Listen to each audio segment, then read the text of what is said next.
हमारे ऊपर खतरा है, इसलिए बढ़ाई गई। दोस्तों, रवि किशन से मिलने के बाद अचानक तेज प्रताप यादव को Y+ सिक्योरिटी दे दी गई है। उन्होंने कुछ वक्त पहले ही इस बात का जिक्र किया था कि उनकी जान को खतरा है। उन्हें ऐसा लगता है कि बिहार में कभी भी कुछ भी हो सकता है, इस तरह की बात उन्होंने कही थी और कहा था कि जो सेंट्रल गवर्नमेंट है वह उससे कहा था कि वो उनकी सुरक्षा बढ़ाने के बारे में सोचे। इसके बाद एयरपोर्ट पर उनकी रवि किशन से मुलाकात होती है। उस मुलाकात के काफी ज्यादा चर्चे होते हैं क्योंकि आमतौर पर हमें ये चीजें देखने को नहीं मिलती हैं। कुछ वक्त पहले जब वो तेजस्वी यादव से एयरपोर्ट पर मिले थे तो इस तरह का जो हाव भाव है, जो बॉडी लैंग्वेज है, वो ऐसी बिल्कुल भी नहीं थी। लेकिन जब वो रवि किशन से मिलते हैं तो दोनों लोग गले मिलते हैं, आपस में खुश होकर बातचीत करते हैं और मीडिया को बाइट तक देते हैं। और इस बाइट में रवि किशन अपनी तरफ से कहते हैं कि तेज प्रताप जैसे लोगों का भाजपा में स्वागत होता है। आप उनका वो बयान भी सुन लीजिए। ये लोग जिसका लक्ष्य सेवा है और निस्वार्थ सेवा है, बगैर कोनो पर्सनल एजेंडा के, उसके लिए भाजपा तो सदैव अपना पूरा सीना खोल के रखती है और ये बात किसी से छिपी नहीं। निस्वार्थ सेवक और इनकी छवि वही आ रही है, एक निस्वार्थ सेवक के लिए। वहीं दूसरी तरफ तेज प्रताप यादव से जब इस बारे में बात की जाती है तो वो भी इस बात को कहीं ना कहीं से इशारे में कहते हैं कि ये भी टीका लगाते हैं, हम भी टीका लगाते हैं, ये भी भगवान के भक्त हैं, हम भी भक्त हैं और इसी वजह से हम लोग मिले हैं। इस बात को वो कहते हैं। आप उनका वो बयान भी सुनिए। मुलाकात हुई पहली बार रवि किशन जी से मुलाकात, ये भी भगवान के भक्त हैं, हम भी भक्त हैं महादेव के।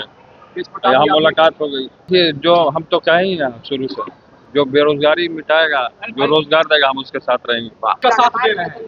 प्रशंसा क्यों नहीं करेंगे? हम भी टीका लगाते हैं, ये भी टीका लगाते हैं। और जब ये मुलाकात होती है, इस मुलाकात के अगले ही दिन ये खबर आ जाती है कि Y+ सिक्योरिटी गृह मंत्रालय ने तेज प्रताप यादव को दे दी है। बीच बिहार चुनाव में Y+ सिक्योरिटी तेज प्रताप यादव को मिलना ये बड़ा सवाल खड़ा करती है कि आखिर क्या होने वाला है बिहार में। Y+ सिक्योरिटी तेज प्रताप यादव को अचानक से दे दी जाती है जब उनकी नजदीकियां हमें भाजपा के साथ दिखाई देने लगती हैं। जब ये तार जोड़े जाते हैं कि रवि किशन से जिस तरह से उनकी मुलाकात हुई है, हालांकि जब उनसे पूछा गया था इस बारे में तो उन्होंने कहा था कि अभी ऐसा कुछ भी नहीं है।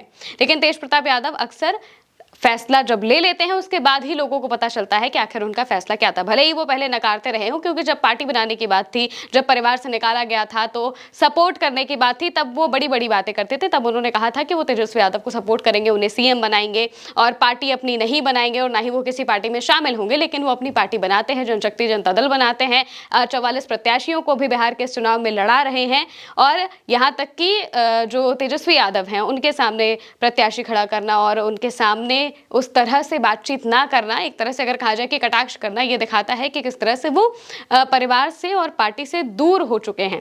और अब जिस तरह से रवि किशन से उनकी मुलाकात हुई है, उस मुलाकात ने बहुत कुछ साफ करने की कोशिश की है कि आखिर रवि किशन से मुलाकात के बाद अब तेज प्रताप यादव क्या करेंगे। अब अचानक से उनको Y+ सिक्योरिटी देना ये सबसे बड़ा सवाल इस वक्त का है। लेकिन अब बिहार चुनाव इस वक्त चल रहा है और उन्हें जब ये सिक्योरिटी दी गई है, इस सिक्योरिटी के अंदर उन्हें 11 के आसपास जो सिक्योरिटी गार्ड है, CRPF के जवान उनके साथ रहेंगे, पूरा टाइम साथ रहेंगे और 5 पर्सनल जवान भी उनको मिलेंगे जो कि हर वक्त उनकी सुरक्षा में लगाए जाएंगे। अब ये देखना होगा कि इसके बाद जब चुनाव का फैसला आता है, क्या तेज प्रताप बीजेपी में जाते हैं या फिर नहीं जाते हैं, या फिर जिस तरह से रवि किशन से उनकी मुलाकात हुई है इसके क्या और मायने निकाले जाएंगे। फिलहाल के लिए मेरे साथ इस खबर में इतना ही। आप देखते रहिए उल्टा चश्मा यूसी।